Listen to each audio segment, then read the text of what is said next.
Assalamualaikum warahmatullahi wabarakatuh. Kawan-kawanku semua, para pemilik kapal, para operator kapal, para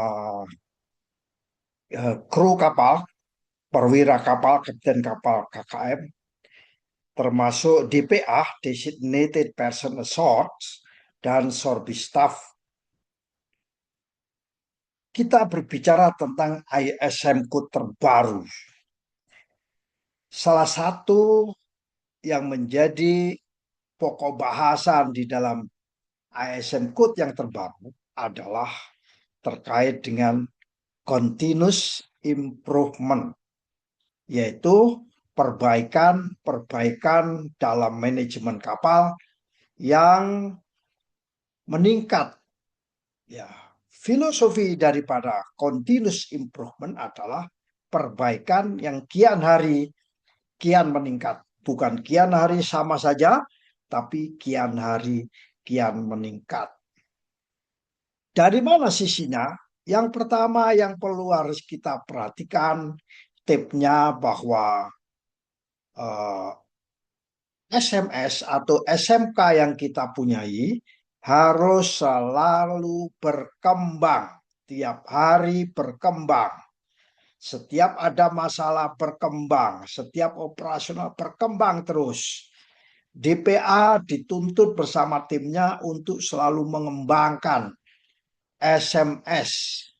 Kalau dulu SMS itu tidak dikembangkan, hanya sebagai formalitas atau administrasi, tapi dengan ISM Code yang terbaru kali ini, bahwa yang namanya SMS harus selalu berkembang.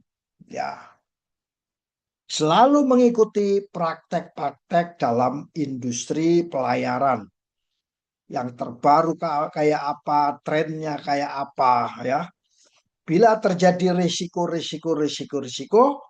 perubahan risiko tersebut harus selalu diantisipasi dengan suatu tindakan, namanya tindakan mitigasi ya. Tindakan-tindakan mitigasi harus ada. Dan SMS ataupun penerapan SMS bukan statis. Sejak di-approve-nya SMS sampai dengan sekarang tidak ada perubahan. Yaitu kalau tidak ada perubahan namanya statis. Ya, tidak boleh statis. Dengan ISM Code yang terbaru tidak boleh statis. Jadi tidak hanya sekedar formalitas. Lalu bagaimana prinsipnya? Prinsip dan tipnya ini adalah lakukan pekerjaan dengan terencana, ya, dengan suatu prinsip namanya PDCA, Plan, Do, Check, and Action, ya. Plan, Do, Check, and Action. Prinsip yang kedua yang harus kita perhatikan adalah berbasis data. Jadi DPA, Sorby Staff, atau siapapun yang mengelola manajemen kapal harus berbasis data. Data kecelakaan tahun ini berapa, tahun depan berapa, itu ada datanya semua.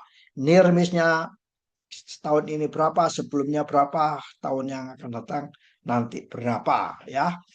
Selalu berbasis kepada audit ya, hasil-hasil audit. Jadi kalau dulu hasil audit tinggal hanya sekedar administrasi, tapi sekarang hasil audit ini baik internal maupun eksternal harus menjadi suatu acuan. Prinsipnya bekerja berdasarkan mengeliminasi audit ya, menutup melakukan corrective action terhadap audit.